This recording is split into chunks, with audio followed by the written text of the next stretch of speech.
ഭയം എന്ന വികാരം ദേഷ്യം പോലെ, സങ്കടം പോലെ, ധൈര്യം പോലെ മനുഷ്യ മനസ്സിനെ അടക്കി ഭരിക്കുന്ന ഏറ്റവും വലിയ വികാരങ്ങളിൽ ഒന്ന്. ദേഷ്യവും സങ്കടവും ധൈര്യവും ഒക്കെ ഉണ്ടെന്ന് നമ്മൾ അംഗീകരിക്കുമെങ്കിലും ഭയത്തെ അംഗീകരിക്കാൻ എന്തുകൊണ്ടോ ചിലർ തയ്യാറാകാറില്ല. ഉള്ളിലെ ഭയത്തെ മറച്ചു പിടിച്ചുകൊണ്ട് ധൈര്യശാലിയായി പുറത്ത് അഭിനയിക്കുന്നവരെ നമുക്ക് കാണാം. ഭയത്തെ അവർ ദൗർബല്യമായി കാണുന്നു. എന്നാൽ കാണുന്നതിനെല്ലാം ഭയക്കുന്ന ശീലവും ചിലർക്കുണ്ട്. ഭയന്ന് മരണപ്പെട്ടവരെ വരെ നമുക്കറിയാം. ഈ കഥ ഭയമുള്ളവർക്ക് വേണ്ടിയുള്ളതാണ്. ഭയമുള്ളവർക്ക് വേണ്ടി മാത്രം.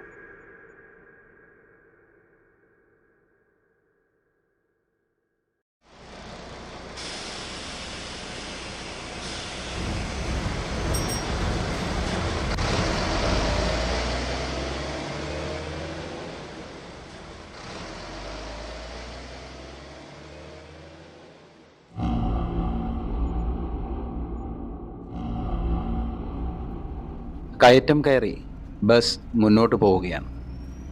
അലോഷിയുടെ കയ്യിലുള്ള പ്ലാസ്റ്റിക് ബാഗിനുള്ളിൽ നിറയെ നോട്ടീസുകളാണ്. അടുത്ത മാസം 25-ാം തീയതിയാണ് പള്ളിപ്പെരുന്നാൾ. കരക്കാർക്ക് അത് ആഘോഷമായി നടത്തണം. ഏലക്കാട് ഗ്രാമത്തിലെ പള്ളിയിൽ പെരുന്നാൾ നടക്കാൻ പോവുകയാണ്. പിരിവും മറ്റും തകൃതിയായി നടക്കുന്നു. നോട്ടീസ് പ്രസിൽ നിന്നും പ്രിന്റ് ചെയ്ത് കിട്ടിയപ്പോൾ വളരെ വൈകി. ലാസ്റ്റ് ബസ്സാണ്. തനിക്കിറങ്ങാനുള്ള സ്റ്റോപ്പാണ് ഏലക്കാട്. ഇനിയുമുണ്ട് അവിടേക്ക് 12 കിലോമീറ്റർ. ബസ് വളരെ പതുക്കെയാണ് സഞ്ചരിക്കുന്നത്. Last trip. മലഞ്ചെരുവിലൂടെ മഞ്ഞിൽ കുളിച്ച് അത് മുന്നോട്ട് നീങ്ങുകയാണ്. തനിക്കിറങ്ങാനുള്ള സ്റ്റോപ്പിൽ നിന്നും വീണ്ടും 3 കിലോമീറ്റർ അപ്പുറത്ത് ഈ പാത അവസാനിക്കും. അവിടെ വലിയൊരു ആൽമരത്തിന് ചുവട്ടിലാണ് ബസ്സിൻ്റെ പാർക്കിംഗ്. ഗ്രാമപഞ്ചായത്ത് മുൻകൈയെടുത്ത് ഒരുപാട് നാളത്തെ പരിശ്രമത്തിന് ശേഷമാണ് ഒരു ബസ് അനുവദിച്ച് കിട്ടിയത്. പുലർച്ചെ ഈ വണ്ടി തിരിച്ചു പോരും. രാവിലെ പട്ടണത്തിലേക്ക് പുറപ്പെടേണ്ട ആളുകൾക്ക് വലിയൊരു ആശ്വാസമാണ് ഈ ബസ്. വൈകിട്ട് തിരിച്ചു പോരുമ്പോൾ സാധാരണ നല്ല തിരക്കുണ്ടാകാറുണ്ട്. ഇന്നെന്തോ അവസാനത്തെ ട്രിപ്പിന് ആൾ കുറവാണ്. 3-4 പേർ ഉറക്കം തൂങ്ങി ഓരോ സീറ്റിലും ഇരിപ്പുണ്ട്. തൻ്റെ പിന്നിലെ സീറ്റിൽ മൂളിപ്പാട്ടും പാടി ഒരാൾ തല കുമ്പിട്ടിരിക്കുന്നു. ഇടയ്ക്കിടയ്ക്ക് അയാൾ എന്തൊക്കെയോ പറയുന്നുണ്ട്. അയാൾ നന്നായി മദ്യപിച്ചിട്ടുണ്ടെന്ന് തോന്നുന്നു. തണുത്ത കാറ്റ് മുഖത്ത് തഴുകി കടന്നുപോയി. അലോഷി മുടി മാടി ഒതുക്കി പുറത്തേക്ക് നോക്കിയിരുന്നു. എല്ലാവർക്കും പ്രിയങ്കരനാണ് അലോഷി. ഇത്തവണയും പള്ളി കമ്മിറ്റി നോട്ടീസും പരസ്യവും എല്ലാം ഏൽപ്പിച്ചിരിക്കുന്നത് അലോഷിയെയാണ്. ടൗണിൽ അയാൾക്ക് ഒരുപാട് പരിചയക്കാരുണ്ട്. അതുകൊണ്ട് തന്നെ അയാൾക്ക് ഏറ്റവും പരിചയമുള്ള പ്രസ്സിൽ നോട്ടീസ് പ്രിൻ്റ് ചെയ്യാൻ ഏൽപ്പിച്ചിരുന്നു. അത് വാങ്ങാൻ രാവിലെ പോയതാണ്. എല്ലാം കഴിഞ്ഞപ്പോൾ നേരം വൈകി. അതുകൊണ്ടാണ് ലാസ്റ്റ് ബസ്സിനെ ആശ്രയിക്കേണ്ടി വന്നത്.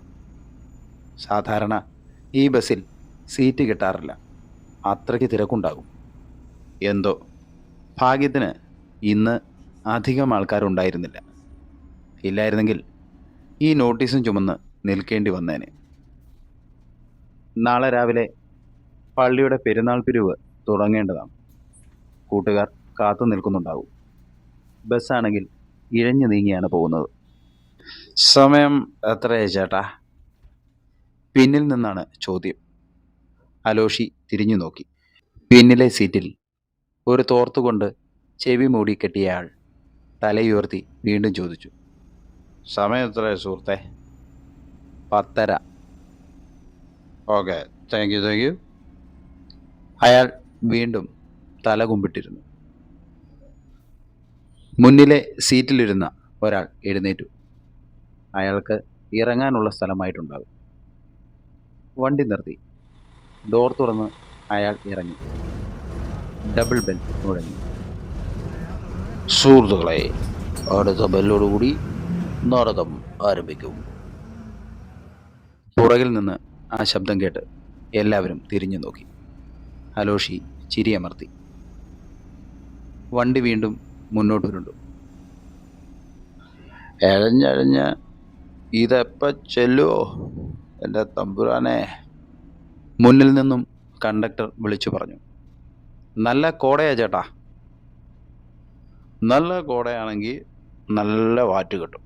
വാറ്റ് അതല്ല ചേട്ടാ, കോടമഞ്ഞ്. വഴി കാണണ്ടേ? എന്നാ പതുക്കെ പോയാൽ മതി അനിയ. ആർക്കാ ഇപ്പൊ ധൃതി? വണ്ടി മുന്നോട്ട് പോവുകയാണ്. മഞ്ഞിൻ്റെ തണുപ്പ് കൈകളിലൂടെ അരിച്ചു കയറി വരുന്നു.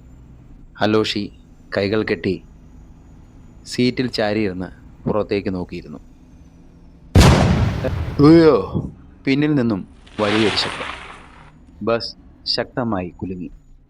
ഡ്രൈവർ വണ്ടി ഒതുക്കി നിർത്തി. ഏയ്, വാട്ട് ഈസ് ദിസ്? കണ്ടക്ടർ ചാടി എഴുന്നേറ്റു. ആരുടെയെങ്കിലും കയ്യിൽ വെളിച്ചമുണ്ടോ? അലോഷി തൻ്റെ കയ്യിലെ ടോർച്ച് ഉയർത്തി കാണിച്ചു. കണ്ടക്ടർ അത് വാങ്ങി പിന്നിലെ ഡോറിലൂടെ പുറത്തിറങ്ങി.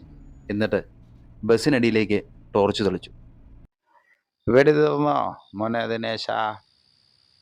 ഡോർ തുറന്ന് ഡ്രൈവറും പുറത്തിറങ്ങി. കണ്ടക്ടർ വഴിയിൽ നിന്നും ഒരു കരിങ്കല്ലെടുത്ത് ടയറിൽ മുട്ടി നോക്കി. പിന്നിലെ ഇടത് ഭാഗത്തെ രണ്ടെണ്ണത്തിൽ ഒരു ടയർ പഞ്ചറായിരിക്കുന്നു. അയാൾ ഡ്രൈവറോട് ചോദിച്ചു, ഇനി എന്തു ചെയ്യും? സാരമില്ല, ഇപ്പോൾ ഇത് മാറ്റാൻ ഇറങ്ങിയാൽ ഒരുപാട് വൈകും. നമുക്കൊരു കാര്യം ചെയ്യാം, പതിയെ പോവാം. ആൾ കുറവല്ലേ? ഡ്രൈവർ പറഞ്ഞു. ആൽച്ചോട്ടിലെത്തട്ടെ, അവിടെയാവുമ്പോൾ വെളിച്ചമുണ്ട്. അവിടെ വെച്ച് ടയർ മാറാം. സന്തോഷം.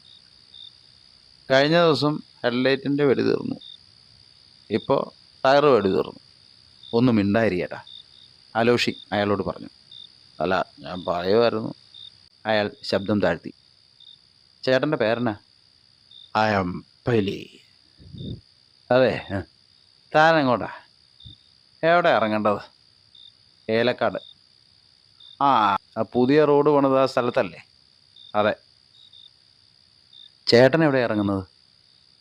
അതിൻ്റെ ഒരു 2 കിലോമീറ്റർ ഇപ്പുറത്ത് ഞാൻ ഇറങ്ങും. എവിടെ? ഷാപ്പമ്പടിയിലാ? അതെ, കറക്റ്റ് സ്ഥലം. പൈലി സീറ്റിൽ നിന്നും എഴുന്നേറ്റ് അലോഷിയുടെ എതിർവശത്തുള്ള സീറ്റിലിരുന്നു. എന്താ കയ്യിലൊരു പൊതുക്കെട്ട്? ബോംബ് വല്ലതാണോ? പള്ളിയിലെ നോട്ടീസാ.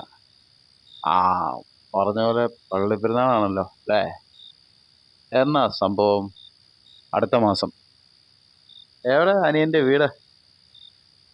ഏലക്കാട്ടെ പള്ളിയുടെ അടുത്താ. ഡ്രൈവർ ബസ്സിൽ കയറി സ്റ്റാർട്ട് ചെയ്തു. കണ്ടക്ടർ പിന്നിലെ ഡോറിൽ കൂടി കയറി ടോർച്ച് അലോഷിക്ക് കൈമാറി. താങ്ക്സ്. വെൽക്കം വെൽക്കം, മറുപടി പൈലി പറഞ്ഞു. കണ്ടക്ടർ ചിരിച്ചുകൊണ്ട് ബസ്സിൻ്റെ മുന്നിലേക്ക് പോയി. ഡ്രൈവർ വളരെ വേഗത കുറച്ച് ശ്രദ്ധയോടെ വാഹനം മുന്നോട്ടെടുത്തു. പതിയെ പോയാൽ മതി കേട്ടോ. ആർക്കാ ധൃതി? ആർക്കുമില്ല. മുന്നിലിരുന്ന യാത്രക്കാർ തിരിഞ്ഞു നോക്കി. അവർ പൈലിയെ നോക്കി ചിരിച്ചു. സനിച്ചേ ഉള്ളോ ഏലക്കാട്ടേക്ക്? അതെ. പുതിയ റോഡ് വന്നിട്ട് അധികം ആയില്ലല്ലോ? ഇല്ല. അതിലെയാണോ പോണത്? എളുപ്പ വഴി അതാ, ഒരു 15 മിനിറ്റ് നടത്താം. ഇനിയിപ്പോൾ അവിടെ എത്തുമ്പോൾ ഒരു 10-12 മണിയാകും അല്ലേ? ആ, വൈകുമെന്ന് തോന്നുന്നു. അനിയ, ആ വഴി പോണോ? എന്തേ? അല്ല, ആ വഴി അത്ര നല്ലതല്ല. അതെന്താ? അല്ല, പറഞ്ഞെന്നേ ഉള്ളൂ. ഈ സമയത്ത് ആ വഴി പോകുന്നത് അത്ര നല്ലതല്ല. അയാൾ തലയ്ക്ക് മുകളിലൂടെ താടിയിലേക്ക് കെട്ടിയ തോർത്തിൻ്റെ കെട്ട് ഒന്നുകൂടി മുറുക്കി. ആ വഴി അനിയന് നന്നായിട്ട് അറിയാവോ? അറിയാം. അതിലെ നേരെ പോകുമ്പോൾ റോഡിൻ്റെ അരികത്ത് വലതുവശത്ത് ഒരു വലിയ പ്ലാവ് നിൽക്കുന്നത് കണ്ടിട്ടുണ്ടോ? ആ ഉണ്ട്. ആ, അതിൻ്റെ കൊമ്പിലാണ് അമ്മാളു തൂങ്ങി നിന്നത്. അതറിയാവോ? അലോഷി നടുങ്ങി. കേട്ടിട്ടുണ്ട് അവിടെ ആരോ മരിച്ചിട്ടുണ്ടെന്ന്. ആ, എന്നാ കേട്ടോ. ഞാനാണ് അതാദ്യം കണ്ടത്. ആദ്യം കണ്ട ഞാനാണ്. 2 കൊല്ലം മുമ്പ് ഞങ്ങൾ അവിടെ അടുത്താ താമസിച്ചിരുന്നത്. അത് പഞ്ചായത്തിൻ്റെ പുറമ്പോക്ക് ഭൂമിയായിരുന്നു. അപ്പോൾ ഞങ്ങൾക്കൊരു പശു ഉണ്ടായിരുന്നു. തീറ്റ കുറഞ്ഞപ്പോൾ ആ പറമ്പിൽ പശുവിനെ കെട്ടാനാണ് ഞാൻ പോയത്. പശുവിനെ കെട്ടി ഞാൻ ആ പ്ലാവിൻ്റെ ചുവട്ടിലിരുന്നു. പെട്ടെന്ന് എൻ്റെ കയ്യിലേക്ക് എന്തോ ഒരു കറ പോലെ വന്നു. ഞാൻ മുകളിലേക്ക് നോക്കി. ഒരു പെണ്ണ് എൻ്റെ തലയ്ക്ക് മുകളിൽ തൂങ്ങിക്കിടക്കുന്നു. 4-5 ദിവസം പഴക്കം ഉണ്ടാവും. എൻ്റെ അമ്മോ, ഞാൻ കാറിക്കൊണ്ട് ഓടി. 3 ദിവസമാണ് പനിച്ചു കിടന്നത്. ഇപ്പോഴും കണ്ണടച്ച ആ വികൃത രൂപം തെളിഞ്ഞു വരും. ആരാ ഈ അമ്മാളു? നല്ലൊരു സുന്ദരി പെണ്ണായിരുന്നു, മുട്ടുവരെ മുടിയൊക്കെ ആയിട്ട്. എന്നിട്ടെന്നാ ഒരുപാട് അന്വേഷണമൊക്കെ നടന്നു. ഒന്നും കിട്ടിയില്ല. ആരോ കൊന്നു കെട്ടി തൂക്കിയതാ.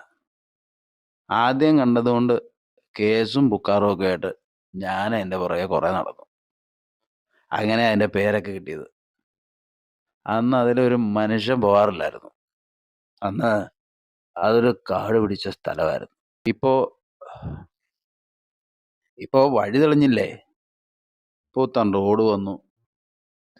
പിന്നൊരു ദിവസം രാത്രി ഞാൻ ആ വഴി വന്നപ്പോൾ ഇത്തിരി പൂസ ചുമ്മാ പ്ലാവിലോട്ടൊന്ന് നോക്കിയതാ. ഞാൻ കണ്ടതാ, അവിടെ തന്നെ അമ്മാള് തൂങ്ങിക്കിടക്കുന്നു. എൻ്റെ പൊന്നനിയ, എൻ്റെ ഉള്ളംകാല് മുതൽ ഉച്ച വരെ പെരുത്ത്. ഞാൻ പേടിച്ചോടി. പിന്നെ ആ വഴി ഞാൻ പോയിട്ടില്ല. പക്ഷെ കണ്ടതാ, അവൾ ആ പ്ലാവിൻ്റെ മുകളിൽ തന്നെ ഉണ്ടായിരുന്നു. എൻ്റെ അമ്മ. ബസ് പെട്ടെന്ന് ഒരു ഗട്ടറിലൂടെ കടന്നുപോയി. പൈലിയും അലോഷിയും ഒരേ നിമിഷം ഞെട്ടി. പേടിച്ചുപോയി. അലോഷി ഞെട്ടൽ പുറത്ത് കാണിച്ചു. ഞാൻ കണ്ട കാര്യം എല്ലാവരോടും പറഞ്ഞു. സത്യം പറയാലോ, നമ്മൾ ചെറുതൊക്കെ അടിക്കുന്നതുകൊണ്ടായിരിക്കും ഒരു മനുഷ്യൻ വിശ്വസിക്കുകയില്ല. ആ പ്ലാവേന്ന് ഒരു ചക്ക ഇടാൻ പോലും ഒരു മനുഷ്യനും പിന്നെ പോയിട്ടില്ല. അത് സത്യമാണ്. പിന്നെ ഒരു ദുഷിപ്പ് പിടിച്ച സ്ഥലമാണ്. അതുകൊണ്ട് ഞങ്ങൾ അവിടെ ഒന്നും സ്ഥലം വിറ്റ് മാറി. അന്നവിടെ വെള്ളവുമില്ല, വഴിയില്ല. ഇപ്പം റോഡും പാലവും ഒക്കെ വന്നില്ലേ. പക്ഷെ ആ പ്ലാവ് വെട്ടിക്കളണം. അതൊരു ദുശകുനമാണ്. ഈ സംഭവം അറിഞ്ഞില്ലായിരുന്നോ? പണ്ടെങ്ങോ കേട്ടിട്ടുണ്ട്, പക്ഷേ ആ സ്ഥലത്താണെന്ന് അറിയത്തില്ലായിരുന്നു. എന്നാ അറിഞ്ഞോ, പലരും അവളെ കണ്ട് പേടിച്ചിട്ടുണ്ട്. കൂട്ടിന് ആളില്ലെങ്കിൽ അതുവഴി പോകണ്ട, പഴയ വഴി പിടിച്ചു, അതാ നല്ലത്. അത് 2-3 കിലോമീറ്റർ ഉണ്ട് ചേട്ടാ. കുറച്ച് ദൂരം ഉണ്ടെങ്കിലും വേറെ ശല്യമൊന്നുമില്ലല്ലോ. അലോഷിക്ക് ചെറുതായി ഭയം തോന്നി തുടങ്ങി. അയാൾ തൻ്റെ കയ്യിലെ ടോർച്ച് തെളിച്ചു നോക്കി. അത് തെളിഞ്ഞില്ല. ടോർച്ചിൽ ചെറുതായി തട്ടിയപ്പോൾ തെളിഞ്ഞു. ഈ കുന്തവും കൊണ്ടാണോ അതുവഴി പോകുന്നത്? കൊച്ചേ, ദുർമരണ. ദുർമരണമെന്ന്. ഈ സമയത്ത് ആ വഴി പോകണ്ടെന്നാണ് എൻ്റെ ഒരു വിനീതമായ അഭിപ്രായം. അല്ല, പറഞ്ഞെന്നേ ഉള്ളൂ. ഇനി തൻ്റെ ഇഷ്ടം. Okay man, good night. അയാൾ ബസിൻ്റെ അടച്ച ഷട്ടറിലേക്ക് തലചാരി വെച്ച് കണ്ണുകൾ അടച്ചു. അലോഷി പുറത്തേക്ക് നോക്കി. ഇരുട്ടിൽ മരങ്ങൾ വലിയ നിഴലുകൾ വീഴ്ത്തിക്കൊണ്ട് കടന്നു പോകുന്നു. മരക്കൊമ്പുകൾ കണ്ടപ്പോൾ അയാൾക്ക് ഭയം തോന്നി. ഇയാൾക്ക് ഈ കഥ ഇപ്പോൾ പറയേണ്ട വല്ല കാര്യമുണ്ടോ? ഒന്നാമത് തനിക്ക് പേടി ഇത്തിരി കൂടുതലാണ്. അതിൻ്റെ കൂടെയാണ് അയാളുടെ ഒരു കഥയും. അയാൾ ബസ്സിൻ്റെ ഷട്ടർ അടച്ചിട്ടു. തണുപ്പ് കൂടി വരികയാണ്. ഒപ്പം ഉള്ളിൽ ഭയം കുന്നുകൂടുന്നതും അയാൾ തിരിച്ചറിഞ്ഞു.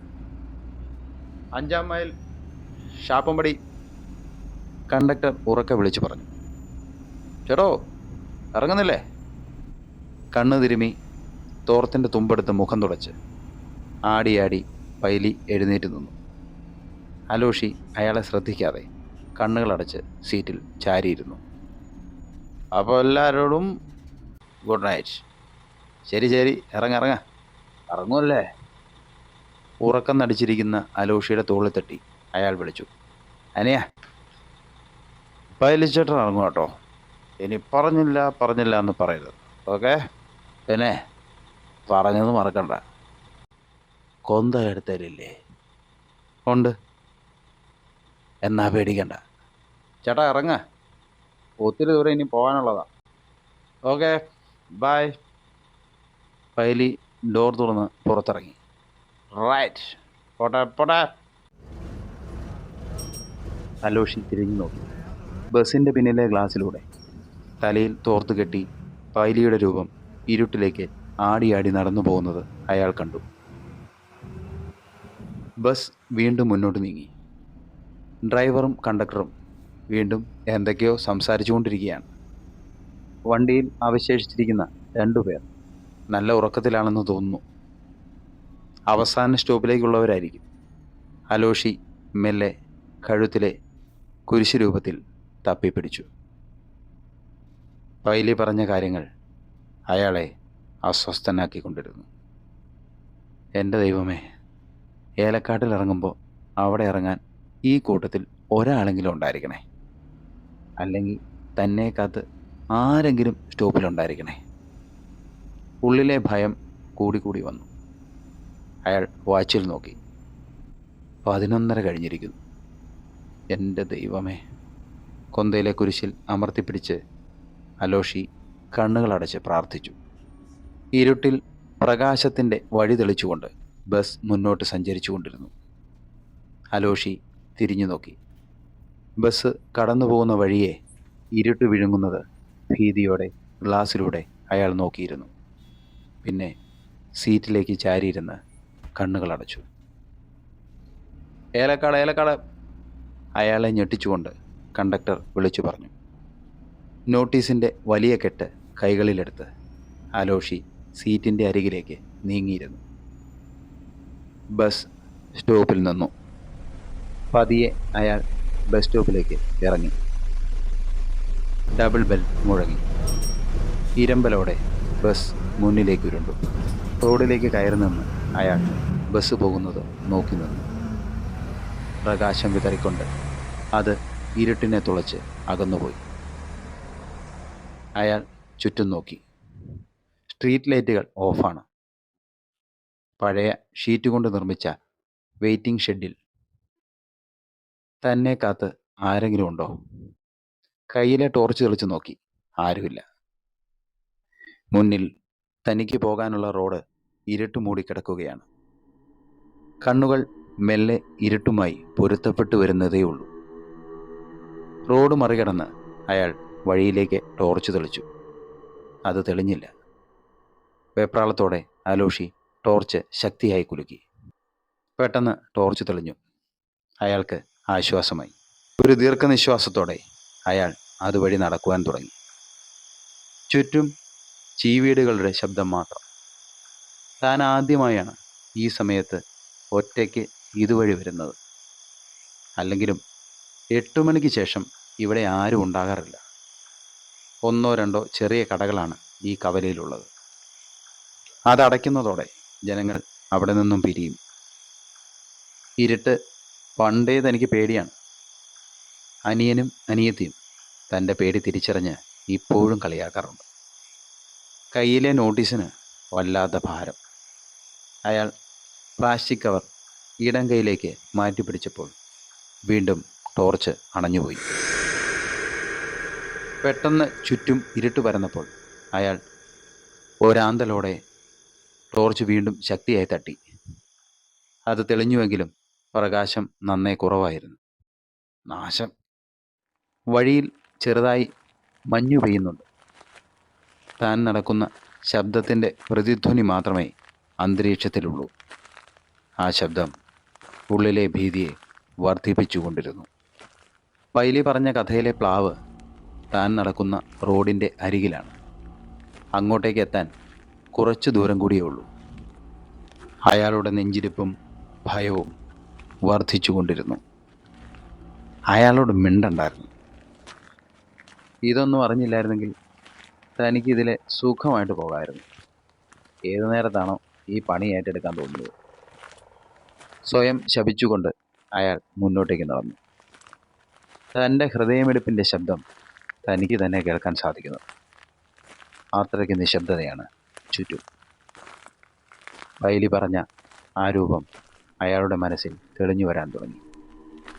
വികൃതമായ 4-5 ദിവസം പഴക്കമുള്ള ഒരു ശരീരം. മനഃപൂർവ്വം അതെല്ലാം അയാൾ മറക്കുവാൻ ശ്രമിച്ചു. പക്ഷേ അങ്ങനെ ശ്രമിക്കും തോറും ആ രൂപം മനസ്സിൽ കൂടുതൽ വ്യക്തതയോടെ തെളിയാൻ തുടങ്ങി.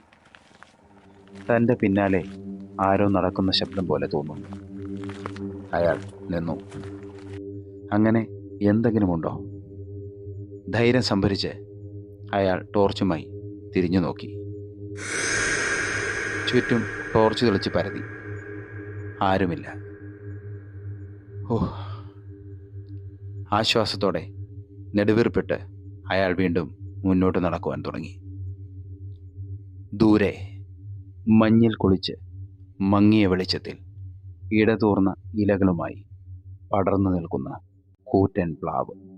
അയാൾ കണ്ണുകൾ ചിമ്മി തുറന്നു. ടോർച്ചിൻ്റെ വെളിച്ചം മങ്ങി മങ്ങി വരുന്നു. അയാൾ കൈത്തണ്ടയെ തട്ടി വീണ്ടും അതിനെ തെളിച്ചു. ഇതാണ് ഏക ആശ്രയം. ഈ വെളിച്ചമില്ലാതായാൽ ഉറപ്പായും താൻ പേടിച്ച് ചാവും. കാലുകളിൽ നിന്നും ഒരു വിറയൽ ശരീരമാകെ പടരുന്നത് അയാൾ തിരിച്ചറിഞ്ഞു. മുന്നോട്ടേക്ക് നടക്കുവാൻ കഴിയാത്തതുപോലെ കാലുകൾ കുഴയുന്നു. മനസ്സ് ഭയത്തിൻ്റെ അങ്ങേയറ്റത്താണ്. ഈ വഴി ഒരു പൂച്ചക്കുഞ്ഞു പോലുമില്ല. ഒരാൾക്കും തന്നെ തേടി വരാൻ തോന്നിയില്ലല്ലോ. ഹൃദയം പെരുമ്പറ പോലെ മിടിക്കുകയാണ്. ഓടിയാലോ? പക്ഷേ ഈ നോട്ടീസിൻ്റെ ഭാരം കൊണ്ട് എങ്ങനെ ഓടും? പൈലി പറഞ്ഞതുപോലെ ആ മരക്കൊമ്പിൽ ആ പെണ്ണിനെ വീണ്ടും കണ്ടാലോ? അലോഷിയുടെ മനസ്സ് ഭയത്തിൻ്റെ ഉച്ചസ്ഥായിയിലെത്തി. അയാൾ ഒരു ഉറച്ച തീരുമാനമെടുത്തു. എന്തു വന്നാലും പ്ലാവിൻ്റെ മുകളിലേക്ക് നോക്കാതിരിക്കുക. ടോർച്ച് മുന്നോട്ട് നീട്ടിപ്പിടിച്ച് സ്വിച്ചിൽ അയാൾ അമർത്തിപ്പിടിച്ചു. ഇനി ഒരു കാരണവശാലും ഈ വെളിച്ചം കെടരുത്. കാലുകൾ അമർത്തിവെച്ച് അയാൾ നടന്നു. ടോർച്ചിൻ്റെ വെളിച്ചം റോഡിൽ വൃത്തത്തിൽ പതിഞ്ഞുകൊണ്ടിരുന്നു. തലകുനിച്ച് ആ പ്രകാശവളയത്തിൽ മാത്രം ശ്രദ്ധിച്ച് അയാൾ ചുവടുകൾ വെച്ചു. കനത്ത നിശബ്ദതയാണ് ചുറ്റും. ആ നശിച്ച പ്ലാവിൻ്റെ ഭാഗം ഒന്ന് കടന്നു കിട്ടിയാൽ മതി. ആ ഇരുണ്ട മരം അടുത്തടുത്തേക്ക് വരികയാണ്. അയാളുടെ ശ്വാസഗതി വർദ്ധിച്ചു. ആ തണുപ്പിലും നെറ്റിയിൽ വിയർപ്പ് പൊടിഞ്ഞു. മരത്തിന് ചുവട്ടിലേക്ക് അയാൾ നടന്നെടുത്തു. മരത്തിന് ചുവട്ടിലൂടെ കടന്നു പോകുന്ന അയാളുടെ തോളിലേക്ക് പെട്ടെന്ന് എന്തോ ചിതറി വീണു. നടുങ്ങിപ്പോയ അയാളുടെ കയ്യിലെ കവർ താഴെ വീണു. പരിഭ്രാന്തനായ അയാൾക്ക് പ്ലാവിന് മുകളിലേക്ക് നോക്കാതിരിക്കുവാൻ കഴിഞ്ഞില്ല. ടോർച്ചിൻ്റെ വെളിച്ചം പെട്ടെന്നാണ് അണഞ്ഞുപോയത്. സർവശക്തിയും സംഭരിച്ച് അയാൾ ടോർച്ചിൽ തട്ടി അത് തെളിയിക്കാൻ ശ്രമിച്ചു. മിന്നൽ പോലെ ടോർച്ച് തെളിയുകയും പെട്ടെന്ന് തന്നെ അണഞ്ഞു പോവുകയും ചെയ്തു. ആ സമയത്ത് ഒരു നിമിഷം അയാൾ പ്ലാവിന് മുകളിലേക്ക് നോക്കി. മരത്തിന് മുകളിലെ കൊമ്പിൽ അവിടെ തൻ്റെ നേരെ വാ പിളർന്നു നിൽക്കുന്ന ഭീകര സത്വത്തിൻ്റെ മുഖം അയാൾ കണ്ടു. അതിൻ്റെ വായിൽ നിന്നും ഉമിനീർ താഴേക്ക് ഒലിച്ചിറങ്ങുന്നുണ്ടായിരുന്നു. സർവശക്തിയും സംഭരിച്ച് അലറിക്കരഞ്ഞുകൊണ്ട് അയാൾ മുന്നോട്ട് കുതിച്ചു. മരത്തിൽ നിന്നും കടവാവലുകൾ ഇളകി പറന്നു. പള്ളിമുറ്റത്ത് സ്ഥാപിക്കാനുള്ള വലിയ നക്ഷത്രത്തിൻ്റെ പണി നടക്കുകയാണ്.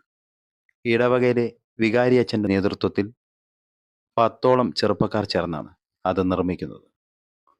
അലോഷിയുടെ കൂട്ടുകാരായ ബെന്നിയും ജോണും അടങ്ങുന്ന യുവാക്കളുടെ ഒരു സംഘം പള്ളിയിൽ ഒത്തുകൂടിയിട്ടുണ്ട്. പണിക്കിടയിലെ വിശ്രമവേളയിൽ പള്ളിമുറ്റത്ത് കപ്പ്യാർ നൽകിയ കട്ടൻ ചായ ആസ്വദിച്ച് കുടിച്ചുകൊണ്ടിരിക്കുന്ന ജോണാണ് ആ കാഴ്ച ആദ്യം കണ്ടത്. അകലെ ഇരുട്ടിൽ നിന്നും ഒരു വെളിച്ചം തങ്ങളുടെ നേരെ പാഞ്ഞു വരുന്നു. നിമിഷങ്ങൾക്കുള്ളിൽ അവരുടെ ഇടയിലേക്ക് അലോഷി ഓടിക്കയറി. എല്ലാവരും അവന് ചുറ്റും കൂടി.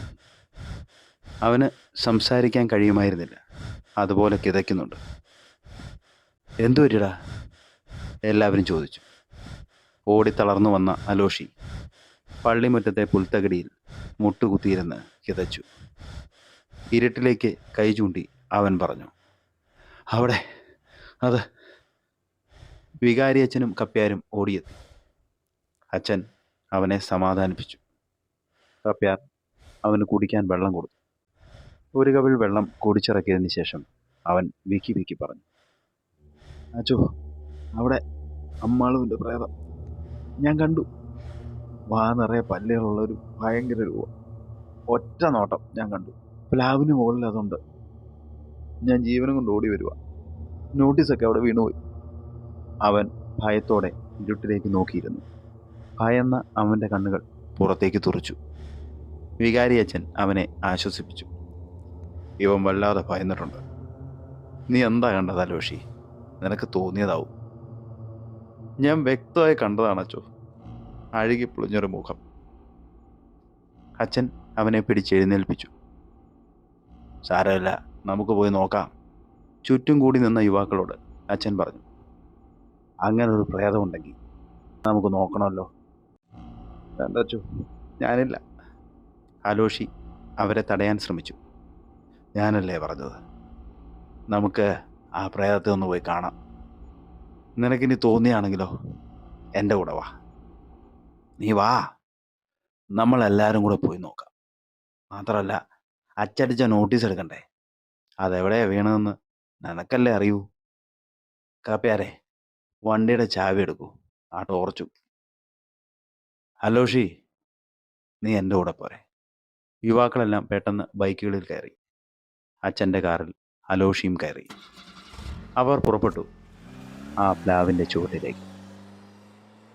മുന്നിൽ വികാരി അച്ഛൻ്റെ കാറും അതിന് പിന്നിൽ ബൈക്കുകളുടെ വലിയ നിരയും. അവർ അവിടേക്ക് കുതിച്ചു. ഒരു വെളുത്ത പ്ലാസ്റ്റിക് കവറിൽ നിന്നും പുറത്തേക്ക് ചാടിയ നോട്ടീസുകൾ കാറിൻ്റെ ഹെഡ്ലൈറ്റ് വെളിച്ചത്തിൽ അവർ കണ്ടു.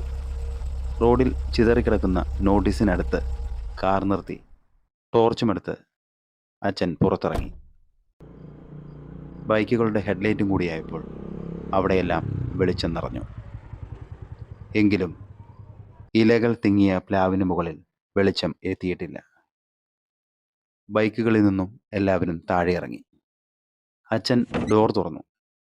അലോഷിയെ പുറത്തേക്ക് വിളിച്ചു. ഇറങ്ങി വാ. എവിടെയാ? എന്താ നീ കണ്ടത്?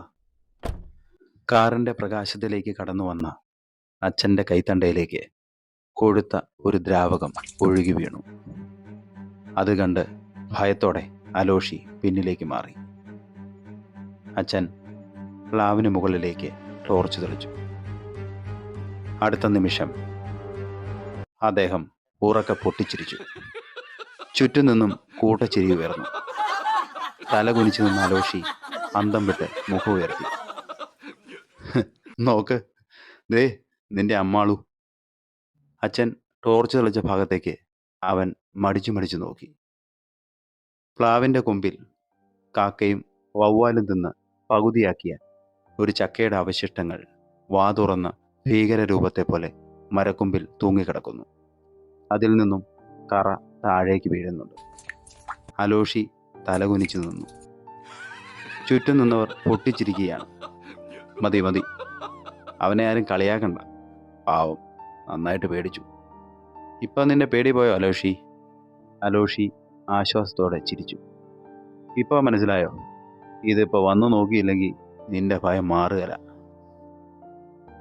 ജോൺ അലോഷിയുടെ തോളിൽ കൈവച്ചു.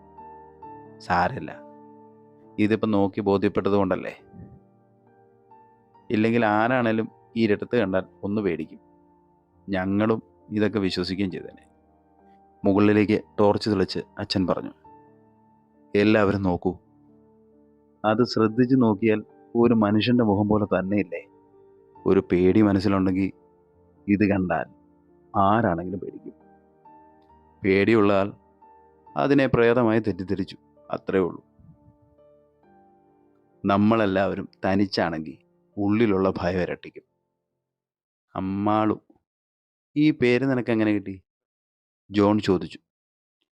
അത് ബസ്സിൽ വരുന്ന വഴി വൈരിച്ചേട്ടൻ പറഞ്ഞതാ. ആ, അയാൾ തന്നെ പേടിപ്പിക്കാൻ വേണ്ടി പറഞ്ഞ. ഇത് അയാളുടെ സ്ഥിരം പരിപാടിയാണ്. ആ കള്ളുവണ്ടി പറയുന്നത് ആരെങ്കിലും വിശ്വസിക്കുമോ? ഒന്നാമത് നീ പേടിച്ചു വരികയായിരുന്നു, അതിൻ്റെ കൂടെ ഇതും കൂടെ ആയപ്പോൾ പൂർത്തിയായി. സന്ധ്യ ആകുമ്പോഴേ നിനക്ക് പേടിയാ, അതാ ഇതിനൊക്കെ കാരണം. അച്ഛൻ അലോഷിയോട് പറഞ്ഞു. പേടിച്ചു കഴിഞ്ഞാൽ മനസ്സങ്ങനെ പല സാങ്കല്പിക സൃഷ്ടികളും നടത്തും. അത് നിഴലിനെ രൂപമാക്കി മാറ്റും. ഇനിയെങ്കിലും മനസ്സിൻ്റെ ബലം ഉണ്ടാക്കാൻ ശ്രമിക്കണം. ശബ്ദം താഴ്ത്തി അലോഷി പറഞ്ഞു. അച്ചോ, ഇത് പറഞ്ഞ് എന്നെ കളിയാക്കരുതെന്ന് യുവമാരോടൊന്ന് പറയണം. പറയാം. അദ്ദേഹം ചുറ്റും നിന്ന എല്ലാവരോടുമായി പറഞ്ഞു. നമ്മുടെ മനസ്സ് ഒരു വികൃതിയാണ്. അത് പലപ്പോഴും നമ്മളെ പറ്റിക്കും.